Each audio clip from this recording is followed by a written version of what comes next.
하나님의 말씀은 마태복음 5장 9절 말씀입니다. 우리 한 절밖에 되지 않습니다. 큰 목소리로 같이 한번 읽어볼게요. 시작. 화평하게 하는 자는 복이 있나니 그들이 하나님의 아들이라 일컬음을 받을 것이며. 아멘.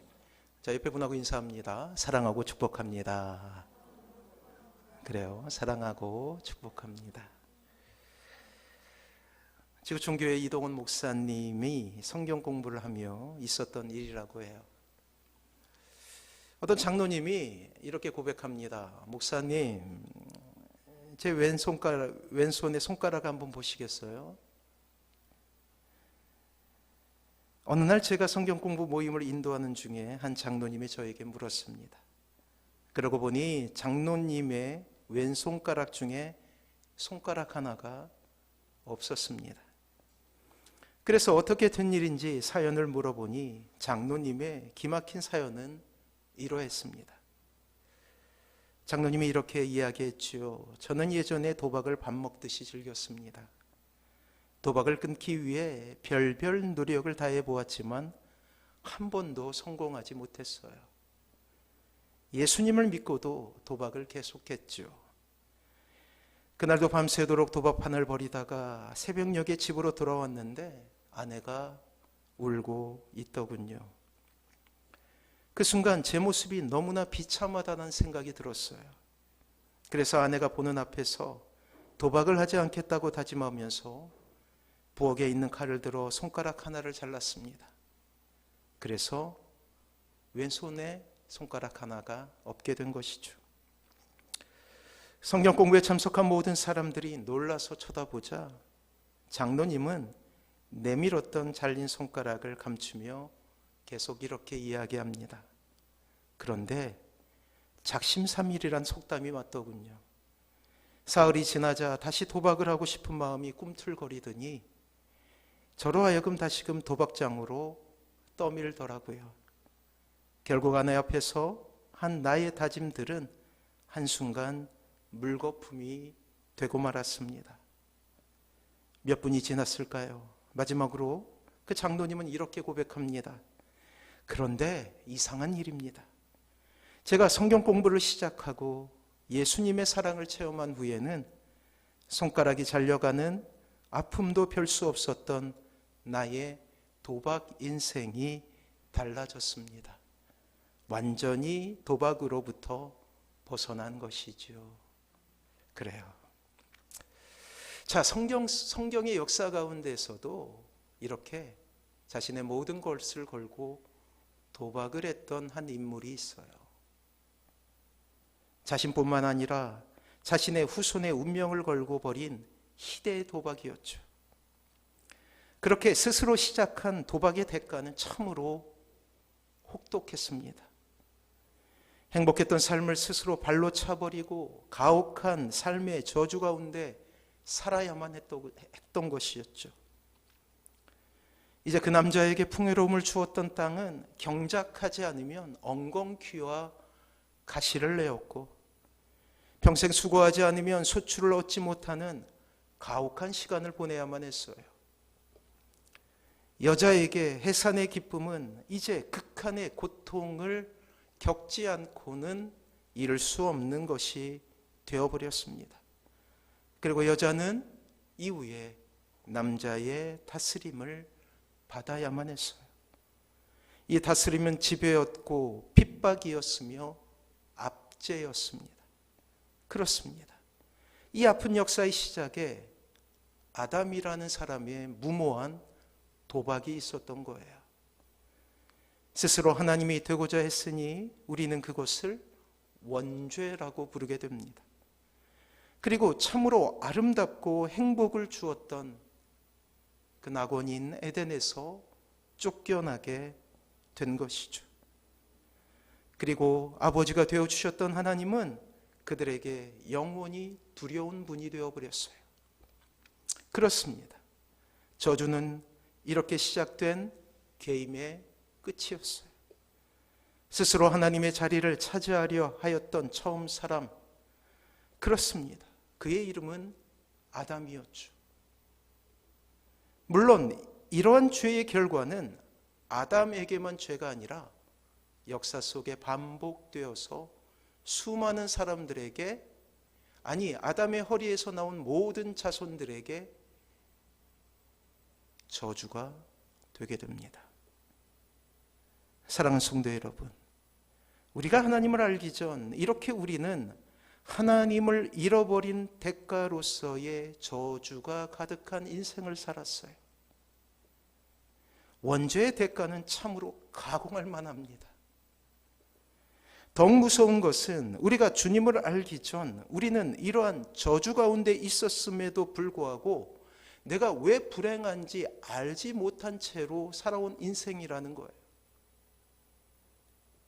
막연히 우리만의 방법으로 여러 가지 고통 속에서 그 고통을 이겨보려고 노력했지만 결국 허무에 빠지는 인생이 되었다라는 거예요. 실패와 좌절, 저주와 낙담, 이 모든 것이 이 아담의 원죄로부터 시작된 결과물이었다라는 거예요. 원죄로 인하여 영은 죽었죠.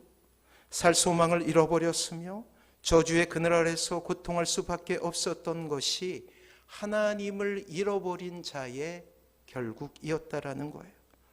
인생이 고통이 되어버린 거예요. 주님을 알기 전, 하나님의 자녀가 되기 전 우리는 스스로 원죄의 영향력 아래에서 하나님을 원수라 여기며 살아왔던 존재라는 거예요. 기억하십니까? 원죄의 핵심은 내가 하나님이라는 거예요.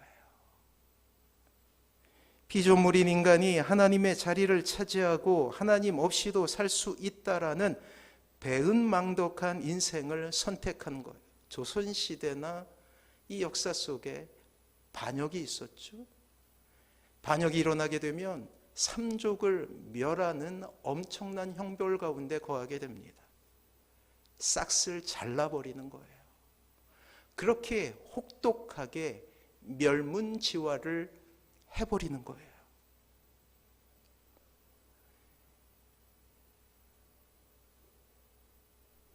이러한 도박을 제안했던 것은 악한 영이었죠. 자신 역시 창세 이전에 하늘에서 위험한 도박을 하지 않았습니까? 그것으로 인하여 하나님을 찬양했던 그 아름다운 천사장의 삶을 버리고 이 땅으로 쫓겨나게 되었죠. 그리고 하나님의 피조물인 인간을 유혹하게 됩니다. 놀랍게도 아담과 하와가 그 위험한 도박에 동참하게 된 거예요. 악한 영은 이러한 원대한 계획을 세우고 아담과 하와를 유혹하여 금단의 열매였던 선악과를 따먹게 된 것이죠. 그것은 먹을 만한 과일을 딴 것이 아니었어요. 영적으로는 이제 대반역의 시대가 된 것입니다. 때문에 하나님과 인간은 전쟁이라는 엄연한 상황 속에서 끊임없이 인간이 하나님을 대적하는 인생을 살게 된 거예요.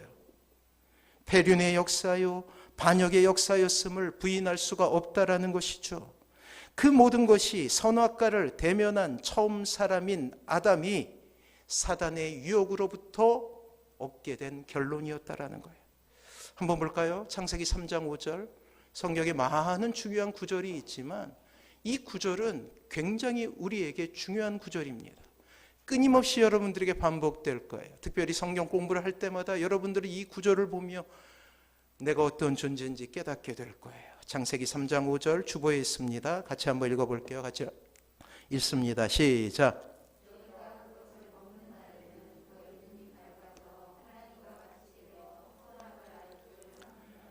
사랑하는 성도 여러분, 오늘 드디어 죄가 무엇인지 밝혀지게 됩니다. 죄는 하나님과 같이 되려고 하는 마음이에요. 좀 심한 말로 비유하자면 하나님의 멱살을 잡고 끌어내리려고 하는 거예요. 오늘 성경에 사단이 이렇게 도박을 하지 않습니까? 유혹을 하지 않습니까? 너희가 그것을 먹는 날에는 너희 눈이 밝아져 하나님과 같이 되어 선악을 알 줄을 하나님이 아심이라. 이렇게 유혹을 해요. 우리가 주목하는 것은 항상 선악을 알 줄 아는 그 선악과를 따먹었다에 집중을 하는데, 정작 우리가 집중해야 될 구절은 이거예요. 그 핵심은 하나님과 같이 되는 것이었어요. 이것에 유혹받은 거예요. 그리고 하와가 먹고 아담에게 주게 되죠. 그들의 마음속에는 내가 하나님과 같아진 것이다 라는 소망을 가지고 있었다라는 거예요. 그렇습니다. 하나님의 자리를 탐했던 바로 그것이 원죄였던 거예요. 악한 영의 소나기에 사로잡혀 시달리고 이제 절망은 친구가 되었으며 내일을 알 수 없다라는 불안은 늘 우리를 괴롭히게 됩니다. 자, 인생은 늘 지뢰밭을 지나고 있는 것처럼 걱정과 염려로 가득 차게 되지요. 죽음은 늘 우리에게 넘기 힘든 큰 절망을 주게 되었습니다. 사랑하는 성도 여러분, 사랑해야 될 사람들과의 갈등과 쟁투가 있지 않습니까? 그것은 늘 우리의 삶을 피폐하게 만든 거예요. 이 모든 것의 원인이 무엇이냐면 원죄 때문이라고요. 무엇인가 문제가 있음을 아는데 어디에서부터 무엇으로부터 고쳐나갈지 모르는 무지함은 늘 우리를 아프게 했어요. 이것이 바로 이 땅에 하나님을 알기 전 우리들의 고통과 아픔이었다라는 거예요. 사랑하는 성도 여러분, 혹시 목자 없이 홀로 버려진 것 같은 두려움과 외로움을 느끼는 이른 양처럼 오늘도 인생의 곤고한 계곡을 지나고 있는 것은 아닙니까? 하지만 우리의 인생 가운데 기적이 일어났어요. 경이로운 일이 일어나게 되었죠. 홀로 있는 것 같은 절망적인 외로움을 느끼는 그 순간에 하나님께서 이미 우리에게 다가오고 계셨던 거예요. 스스로 행복을 박차고 나갔던 우리의 인생 가운데 기적과도 같은 일을 꿈꾸셨던 것이죠. 그분은 쉬지 않고 우리에게 말씀하십니다. 사랑했노라고, 사랑하고 있다고, 또한 사랑할 것이라고. 그 위대한 구속의 계획을 삼위 하나님은 그렇게 계획하신 거예요. 그 안에 아버지 되신 성부 하나님의 사랑이 있었고 성자 예수님의 순종이 있었어요. 십자가의 순종이 있었죠. 그리고 성령 하나님의 도우심과 위로하심이 있었다라는 거예요. 자, 영적 무지함 속에 있었던 우리를 가만두시지 않으시고 구원하기로 작정하시고 다시금 하나님의 자녀의 신분을 얻게 하는 데까지 이르게 하신 거예요. 사랑하는 성도 여러분, 이것이 기적 아닙니까? 어떻게 우리의 인생 가운데 이러한 일이 있을 수 있겠어요? 가만 뒤돌아서 여러분들의 인생을 한번 살펴보십시오. 내가 예수 그리스도를 믿은 것이 얼마나 큰 기적이었는지 그 감격을 한번 누려보시라는 거예요. 때로 저는 저의 인생을 뒤돌아볼 때마다 저희 어머니가 없었으며 제가 어떤 인생을 살았을까라는 생각이 들 때가 있어요. 사랑하는 성도 여러분, 그렇습니다. 십자가 그 놀라운 구원의 방편은 우리의 인생을 바꿔놓은 것이죠. 죽음에서 삶으로, 영벌에서 영생으로, 그리고 절망에서 소망으로 이 놀라운 대전환이 우리의 인생 가운데 일어나게 된 거예요. 마치 항복 조인서를 쓰는 현장처럼 사단은 더 이상 우리에게 실효적인 지배를 할 수 없게 된 것입니다. 하나님은 우리를 향하여 자녀의 신분을 회복시켜 주신 거예요. 우리가 뭐라고? 그리고 하늘의 시민으로서의 자격을 회복시켜 주신 것이죠. 자, 이 놀라운 일이 우리의 인생 가운데 선물과도 같이 주어 주었어요. 그렇습니다. 은혜입니다. 은혜였습니다. 자격 없는 우리에게 하나님께서 베풀어 주신 이 선대는 하나님의 은혜로 우리를 처음부터 끝까지 모든 것을 바꾸는 놀라운 기적이 된 거예요. 사도 바울은 이러한 놀라운 은혜를 로마서 5장 말씀을 통해서 이렇게 표현하게 됩니다. 자, 로마서 5장 1절 말씀 주보에 있어요. 우리 한번 크게 한번 읽어보도록 합니다. 같이 읽습니다. 시작. 그러므로 우리가 믿음으로 의롭다 하심을 받았으니 우리 주 예수 그리스도로 말미암아 우리가 하나님과 화평을 누리자. 뭐라고 표현해요? 하나님과 화평을 누리자. 어땠다고 그랬어요? 하나님과 원수 되었다고 했잖아요. 그런데 그러한 인생이 하나님과 화평을 이루게 된 거예요. 그리고 하나님의 이름은 이제 우리에게는 아버지가 된 거예요. 아빠가 된 거예요. 사랑하는 성도 여러분, 오늘 사도 바울은 우리에게 일어난 이 놀라운 은혜를 한 단어로 수렴하고 있어요. 그렇습니다. 그것은 화평이에요. 화평. 히브리어로는 샬롬이고 헬라어로는 에이레네이죠. 아직도 이스라엘 사람들은 만나면 이렇게 인사합니다. 샬롬. 매일매일 이스라엘 백성들이 인사로 사용하며 꿈꾸었던 바로 그 화평이 일어나게 된 거예요. 이 샬롬은 우리의 인생 가운데 걱정거리가 사라질 때 얻는 일시적이고도 조건적인 화평이 아니에요. 사랑하는 성도 여러분, 우리가 평안하다 이야기할 때 이제 어느 정도 나이가 드신 분이 경제적으로 어려움도 없고 질병도 없고 그리고 자녀들도 잘 되었을 때 이렇게 표현하지 않습니까? 아, 저분들은 참 평안한 인생을 사신다. 근데 성경에서 말하는 화평, 샬롬, 에이렌의 평안은 다른 의미를 가지고 있다고요.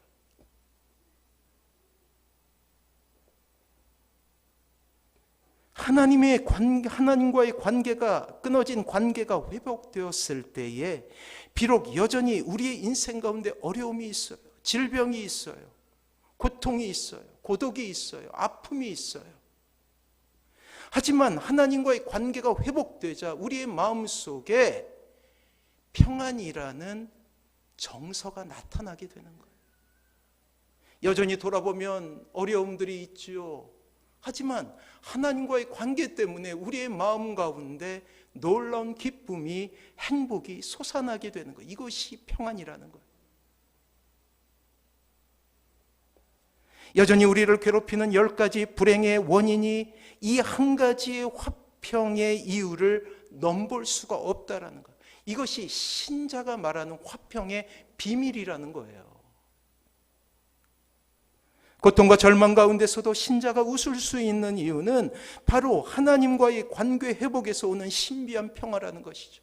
그래서 여러분들이 하나님을 아버지라 부르면 부를수록 더욱더 깊은 평 가운데 거할 수 있는 이유가 바로 그것이, 아침에 읊조리던 그 찬양의 소리가 저녁 잠들 때까지 여러분들의 인생을 행복하게 만든 이유도 바로 그것이 하나님과의 관계가 회복되니까. 이러한 화평은 하나님 사람에게서 시작된 것이 아닙니다. 전적으로 하나님으로부터 시작된 일이에요. 그래서 우리는 그것을 은혜라고 부르게 되는 거예요. 선물이다. 이 화평의 의미를 더 잘 알기 위해서 우리는 동의어처럼 사용되는 화목에 대해서 알 필요가 있어요.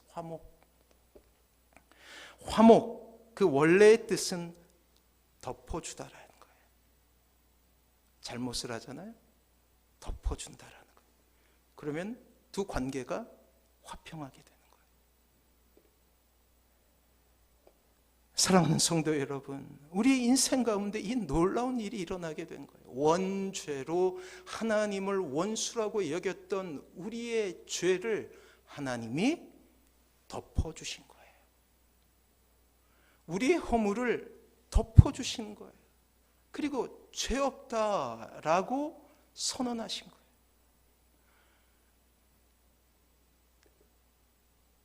참혹한 죄 가운데 있는 우리의 죄를 모른 척 해주신 거예요.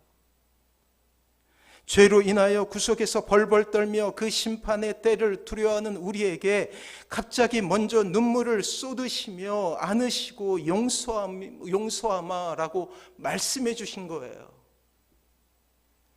이를 위해 주님은 대가를 치르셨으니 그것은 바로 화목 제물이었어요. 우리의 죄를 덮기 위해서 주님께서 제물이 되신 거예요. 마치 동물의 배를 가르고 내장을 꺼내고 그 동물을 제단 위에 올려서 까맣게 태우는 것처럼 주님께서 희생을 치르셨기에 우리가 화평을 누리게 된 거예요. 화목을 누리게 된 거예요. 용서를 받으신 것이죠. 이 용서는 반드시 대가를 지불해야 했습니다. 이제 우리는 이번 주 수요일부터 이제 사순절 기간을 보내게 돼요. 사순절은 그것을 깨닫는 시간이에요. 누군가는 우리의 죄 때문에 괴로워해야 하고 외로워해야 하며 결국 죽어야 한다라는 의미입니다. 그분이 바로 주님이셨어요. 구약에는 짐승을 잔인하게 죽이며 불완전하지만 잠시의 화목이 이루어졌어요.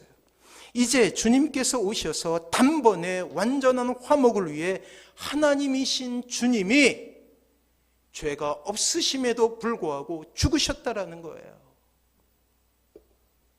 그렇습니다. 인간의 소망은 하나님 편에서의 해결 방법으로부터 시작된 거예요. 하나님의 사랑의 성품이 다시금 인간을 사랑하십니다. 우연하고 우발적인 것이 아니라 인간을 구원하고자 하시는 하나님의 방법은 오래 참으시는 사랑이었어요. 사랑은 오래 참고 하나님의 사랑을 통해 이루어 가십니다. 그 역사의 면면에 흐르고 있는 이 사랑을 구속사라고 부르는 거예요. 그 모든 것이 장구한 인간의 역사와 함께 했음을 우리는 발견하게 된 것이죠. 그리고 드디어 인간에게 주어진 것이 반역의 시대를 마감하고 대화평의 시대, 대화의 시대를 경험하게 하는 것입니다. 그것을 오늘 사도 바울은 하나님과의 화평이다라고 표현하고 있는 거예요.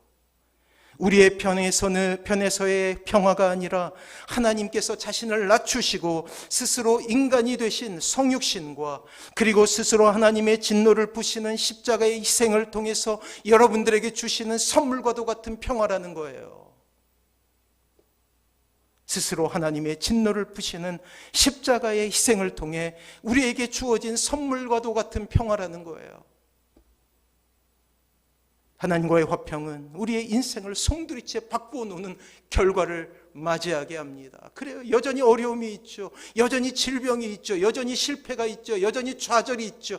그럼에도 불구하고 우리의 인생 가운데 샬롬, 평화라는 놀라운 정서를 선물로 주신다라는 거예요. 여전히 우리가 이 땅에 발을 붙이고 살고 있지만 이전에 주님을 알기 전과 이제 하나님의 자녀로서의 삶은 결코 비교할 수가 없다라는 거예요. 사랑하는 성도 여러분, 이러한 평안을 누리고 계십니까? 혹 누리고 있지 않습니까? 오늘 하나님께서 이 예배를 통하여서 여러분들을 초대하고 계십니다. 영적인 회복은 곧 평안이라는 신적인 정서를 신자에게 허락하고 이러한 신적인 정서 가운데 놓인 신자는 세상이 결코 이해할 수 없는 놀라운 인생을 살아가게 되는 거예요. 수많은 지뢰밭과 같은 인생 가운데서도 평안을 보여줄 수 있는 거예요. 기뻐하는 거예요. 사람들이 묻죠. 지난주에 말씀드렸잖아요. 넌 그렇게 어려운 일들이 많은데 왜 그렇게 웃니? 라고 물어보게 되는 거예요. 이것을 전도라고 불렀잖아요. 사랑하는 성도 여러분, 말로써 하는 전도가 아니라 우리의 삶을 통해서 보여주는 거예요. 고난이 쌓이고 절망이 쌓이고 정말로 혹독한 일들이 연달아서 일어나지만 그럼에도 불구하고 하나님과의 화평 가운데서 누리게 되는 그 평안으로 인하여서 즐거워할 수 있는 바로 그 사람, 바로 여러분이라는 거예요. 그것을 사도 바울은 다시금 로마서를 통해서 이렇게 표현하고 있어요. 자신이 하나님 예수 그리스도의 사랑으로 말미암아서 십자가를 만나게 되었고 그 십자가를 통해서 화평을 얻게 되니까 이러한 고백을 하게 되는 거예요.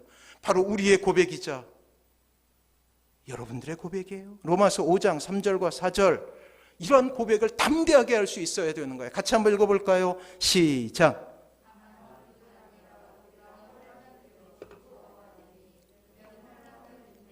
인내는 연단을, 연단은 소망을 이루는 줄 알미라. 소망이 우리를 부끄럽게 하지 아니함은 우리에게 주신 성령으로 말미암아 하나님의 사랑이 우리 마음에 부은 바 됨이니. 뭐라 그래요? 하나님의 사랑이 부은 바 됐어. 이 부은 바의 원래 뜻은 폭포처럼 쏟아진다라는 거예요. 그렇게 되니까 우리의 마음속에 하나님과의 놀라운 화평을 누리게 돼요. 그리고 우리의 마음속에 세상이 알지 못하는 행복이 있게 됩니다. 평안이 있게 됩니다. 기쁨이 있게 됩니다. 그러자 이렇게 고백할 수 있게 되는 거예요.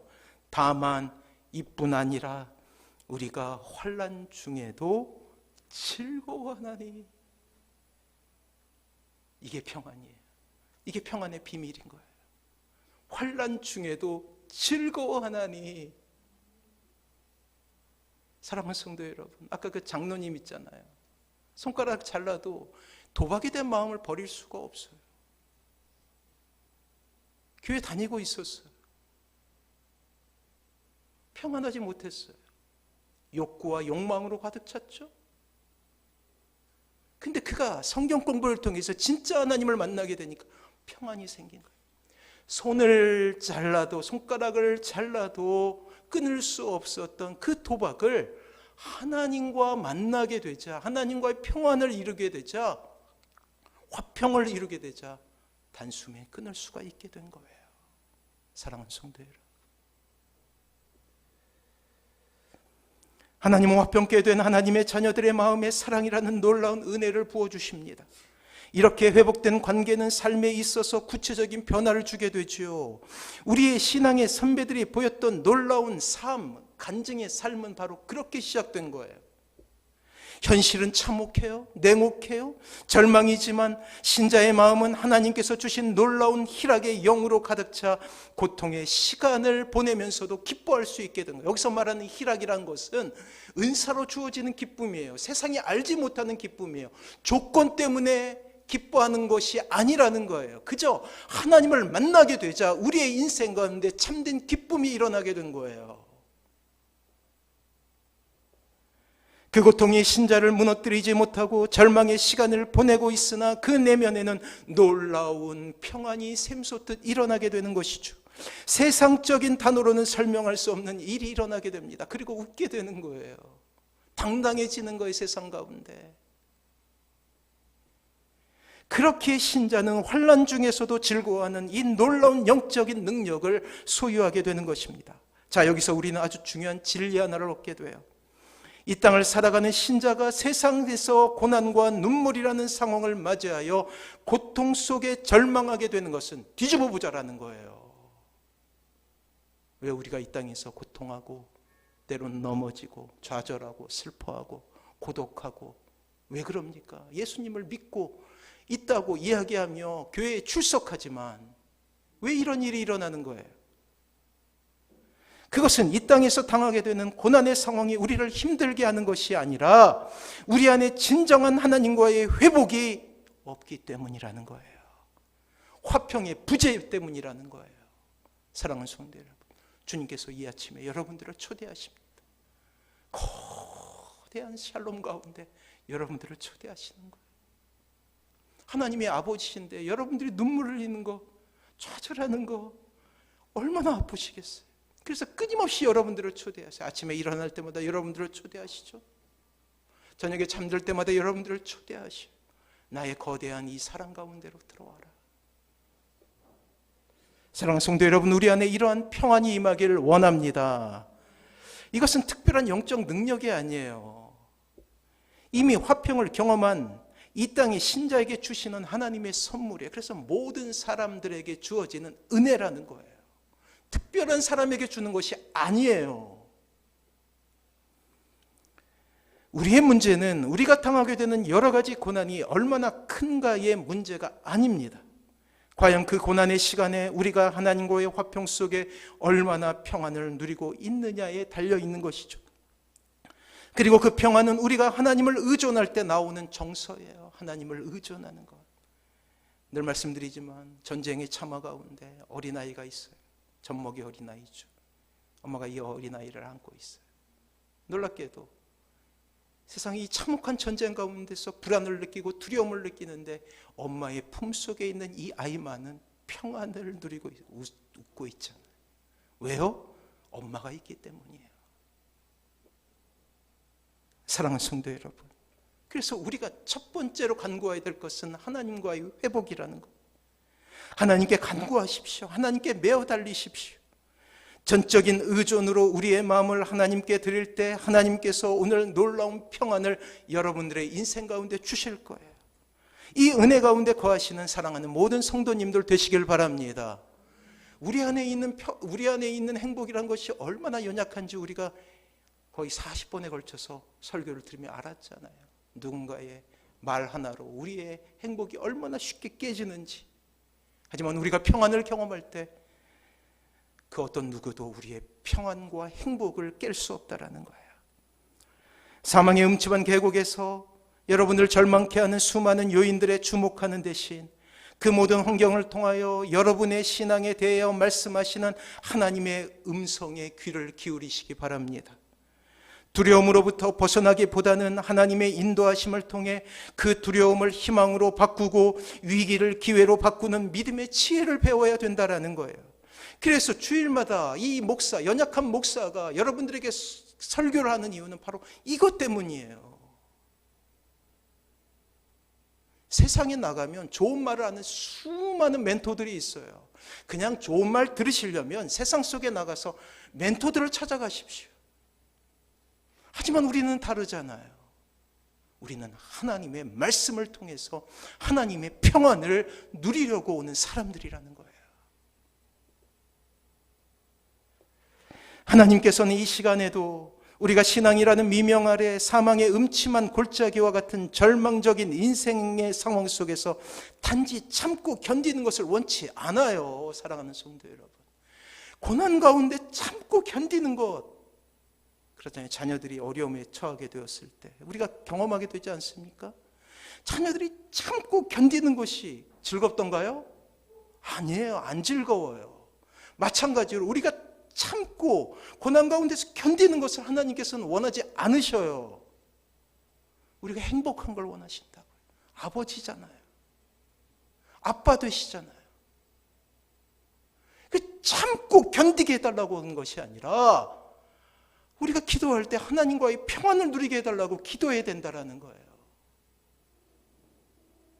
진정 이 땅의 신자를 통해서 보시기 원하시는 모습은 고난 가운데서도 신자를 지배하는 놀라운 화평 가운데 기쁨과 행복을 누리는 것을 원하신다는 거예요. 하나님은 우리에게 이 아침에 이렇게 말씀하십니다. 우리 주 예수 그리스도로 말미암아 우리가 하나님과 화평을 누리자. 그렇습니다. 뭐라고 표현해요? 화평하자가 아니에요. 뭐라고 표현한다고요? 화평을 누리자예요. 누리자. 누리자라는 말 잘 안 쓰잖아요. 부정적인 언어를 사용해서 누리자라는 표현을 쓰지 않습니다. 기쁨을 누리자, 행복을 누리자, 즐거움을 누리자. 그래요. 누리라라고 말씀하셔요. 여러분들의 삶을 누리라고 말씀하셔요. 100가지의 불행의 이유가 있어도 삶을 누리라는 거예요. 기뻐하라는 거예요. 행복하라는 거예요. 하나님을 즐거움으로 기쁨을 잃지 말고 즐기라 라고 표현하는 것이죠. 이제 신자에게 눈물은 기쁨의 눈물이 되는 놀라운 기적이 일어나게 됩니다. 하나님께서는 이 시간도 골짜기의 위험을 능가하는 풍요로운 능력을 당신의 신자들에게 보이기를 원하시는 거예요. 상상해 보십시오. 저 푸른 풀밭 맑은 시냇가에 우리의 선한 목자 되신 주님이 계셔요. 때론 그 푸르던 초장이 가뭄으로 인하여 황폐해질 수도 있겠죠. 흉악한 짐승들이 찾아와서 위협을 할 수도 있습니다. 풍성하고 맑은 시냇가가 메말라 버릴 수도 있어요. 하지만 우리는 선한 목자 되신 주님 안에서 기뻐 뛰놀 수 있는 양이 되는 거예요. 환경 때문이 아니라 주님이 우리의 선한 목자가 되어주시기 때문이에요. 아무리 우리의 삶이 각박하다 할지라도 주님 안에 있을 때 평안함을 아는 사람들의 모습이죠. 그렇습니다. 우리를 사랑하시어 목숨까지도 버리시는 주님과 함께하기에 늘 행복하고 기쁨의 삶을 살아야 된다는 거예요. 그래서 여러분들의 인생 가운데 평안이 사라지고 기쁨이 사라지고 행복이 사라지면 여러분들의 영적인 상태를 뒤돌아봐야 돼요. 내가 하나님과의 올바른 관계를 맺고 있는가? 내 안에 찬양이 살아있는가? 내 안에 예배에 대한 열심이 있는가? 이것이 세상을 맞선 신자의 힘이 되는 것입니다. 그리고 이렇게 화목을 경험한 이들에게 주시는 아주 독특한 소명 하나가 있어요. 마태복음 5장 9절 말씀, 오늘 주신 말씀이죠. 같이 한번 읽어봅니다. 시작. 화평하게 하는 자는 복이 있나니 저희가 이리라 일컬음을 받을 것이며. 그렇습니다. 하나님과 화평을 경험한 사람은 이제 우리도 화평케 하는 자의 직분 가운데 거해야 되는 것이죠. 이 놀라운 자각은 미움이 있는 곳에 평화를 만들어내는 거예요. 그래서 어떤 사람은 하나님을 간절하게 만나고 하나님을 뜨겁게 만나게 되죠. 어디로 가요? 선교지로 나가게 되는 거예요. 왜? 화평을 이루기 위해 우리 교회도 이제 빛가람 선한 목자 교회도 하나님께서 일꾼들을 보내주셔서 정말로 부흥하게 되면 가장 먼저 처음 해야 될 일은 화평케 하는 자의 지위를 찾아야 되는 거예요. 해외로 나가죠. 이 땅에 여러 이들을 찾아가게 됐죠. 분열이 있는 곳에 화해와 일치가 일어나게 되는 것입니다. 그리고 이렇게 화평케 하는 사람들을 향해서 하나님은 너무나 존귀한 이름을 여러분들에게 주셔요. 다시 한번 읽어봅니다. 마태복음 5장 9절 말씀이에요. 같이 한번 읽었습니다. 시작. 화평하게 하는 자는 복이 있나니 그들이 하나님의 아들이라 일컬음을 받을 것임. 뭐라고 그래요? 여러분들을 하나님의 아들이다. 이 존귀한 이름을 주시며 축복하셔요. 그거면 됐잖아요. 주님을 통해 우리는 화평케 하는 사람의 사명을 보게 됩니다. 그리고 그 삶은 십자가였어요. 화평케 하는 사람의 마음엔 십자가가 있어요. 결코 쉽지도 쉬울 수도 없습니다. 때론 자존심이 상하기도 하고 또 불이익을 당하기도 하죠. 하지만 기억하십시오. 이 귀한 일에 우리는 부르심을 받았고 그렇게 눈물의 길이지만 조금씩 앞으로 나아가는 이들을 하나님은 너는 내 아들이다, 너는 내 딸이다 축복하시면서 여러분들에게 놀라운 평안을 주시게 됩니다. 그리스도인은 누구인가? 그 19번째는 화평하게 하는 사람이에요. 이 놀라운 사명을 잘 감당하여 주님의 나라를 이루시는 귀한 은혜가 있길 주님의 이름으로 축원합니다. 우리 같이 찬양하도록 할게요. 약할 때 강함 되시네.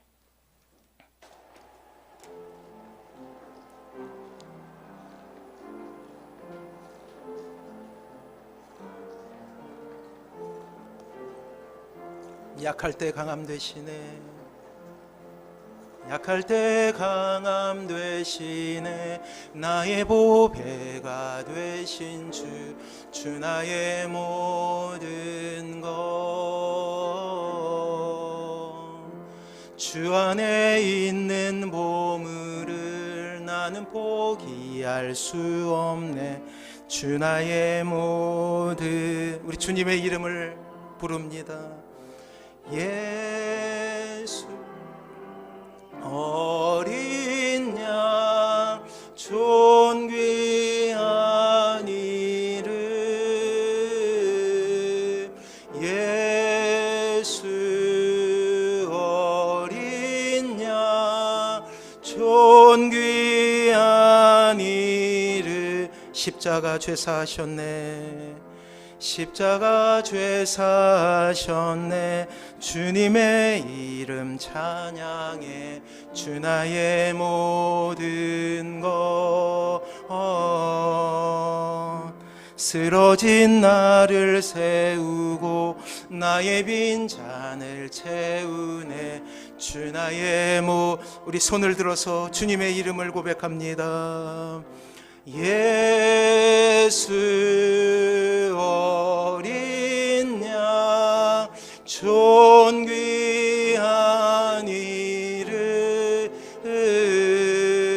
예수 어린 양 존귀한 예수